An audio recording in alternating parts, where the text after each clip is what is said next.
What's up, world? It's the boy Nuff Starr. From my hood to the entire universe, you are watching the beat shine. You already know what it is. I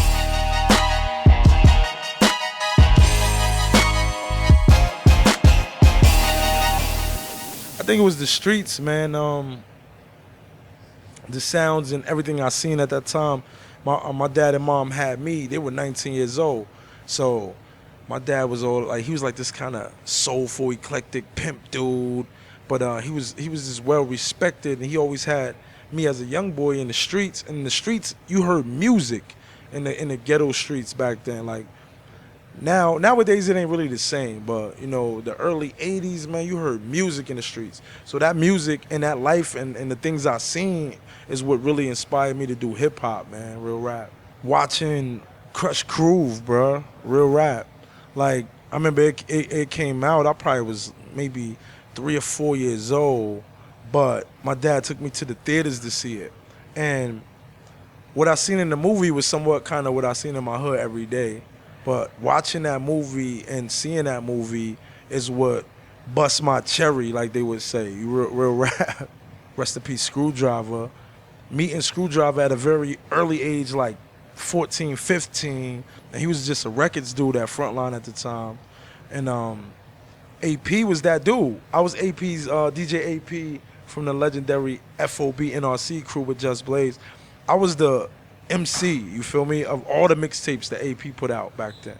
Being able to do those mixtapes and shit at that time and be a part of this real thing that was moving. Like, it was brothers that was dreaming but really getting it done as far as the music shit. Like, we was doing it 14, 15 years old. Like, those dudes 16, 17, 18 years old, DJing, MCing. We bringing kids from the ghetto to a suburb town where the only skating ring existed, and throwing parties and having the shit packed and always performing in front of 2,000-3,000 people every Saturday night.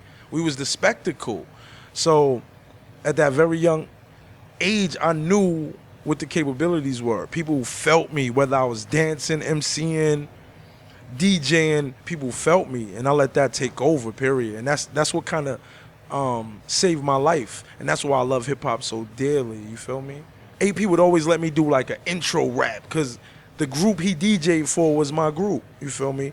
So we would always have an intro song, which made some promo guys that he was getting records from really want to fuck with me. So Driver started letting me go on a road with Frontline, promoting town to town, city to city. Every city I would go in, I would get in a cypher with this signed artist. Shout out to my man Dirty South, or shout out to people that was on the Face and Motown at the time. Motown and those and Sony Universal, Frontline was marketing promotions for them heavy. So all they lead artists, I was like around them. And when people would hear me rap and sing these records, they would be like, "Oh, you're incredible." So it was kind of like the cosign at like 17 years old to just travel. So with that little trip with them, I began to meet different artists state to state. Get home, artists would call me and fly me out to do records with them. So I knew getting out of my hood at a very early age in my rap career that this is what it was that I wanted to do, man. The travel came and the respect from different peoples, that what they say, that confirmation. I got it a long time ago, and that's what really drove everything that I've done since then. The biggest thing that I've overcome is Frank Ocean won Grammys with his first album that the world has heard, and I feel like that project of mine was robbed. He got 3 beats from my project on that shit. All the melodies and the concepts are kind of like the same. If you listen to Boo Hollywood, I'm going to make sure the B-Shine get this exclusively, so he can listen and maybe he can report to you. But, the producer I was dealing with, shout out to Souls Malay, he getting it. Why he did me what he did, I don't know. But they got 3 of the records. They kind of made the records like my records, and then his whole project sounds like my project.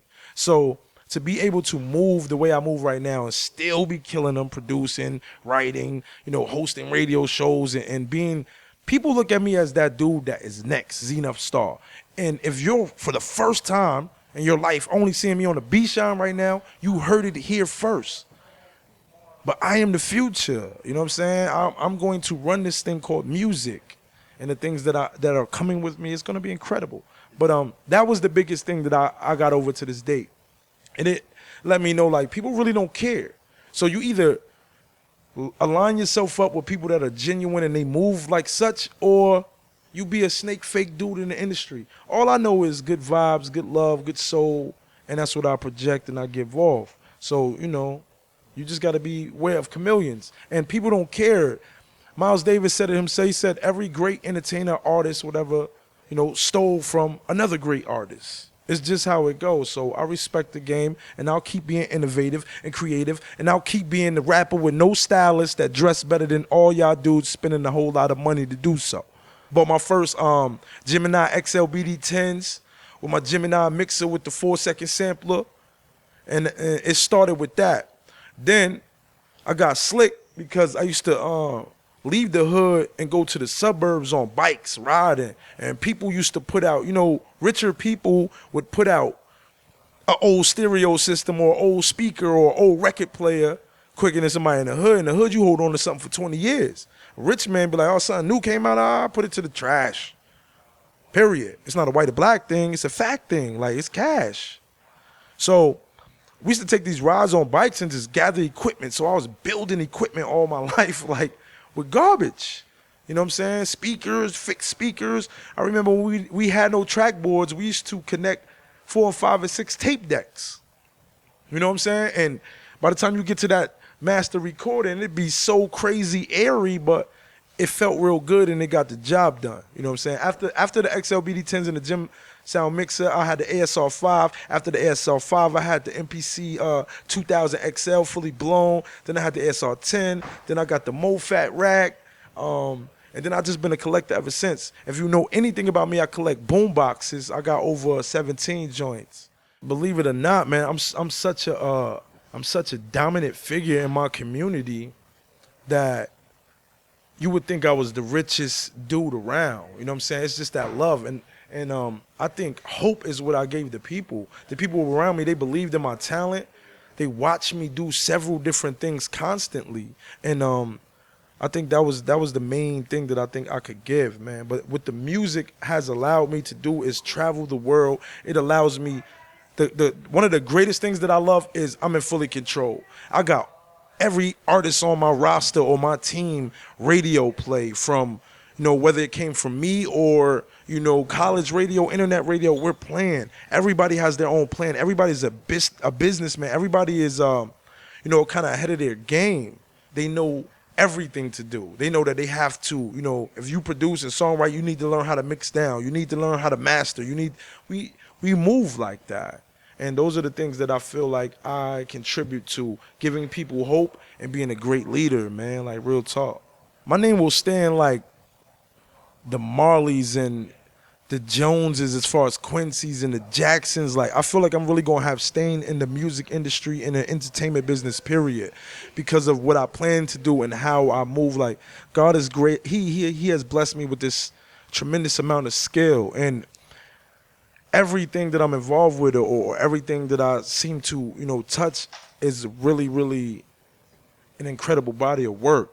And I don't take advantage of it in a bad way. I love it. It's like the light, letting the light shine, and you leave off these little pieces everywhere you go and what you're doing, man. And that's what I think I'm going to be immortalized in a sense. I feel like I will be in those names like the Hendrix and, the Joplins and things like that, man. I really feel that way, bro.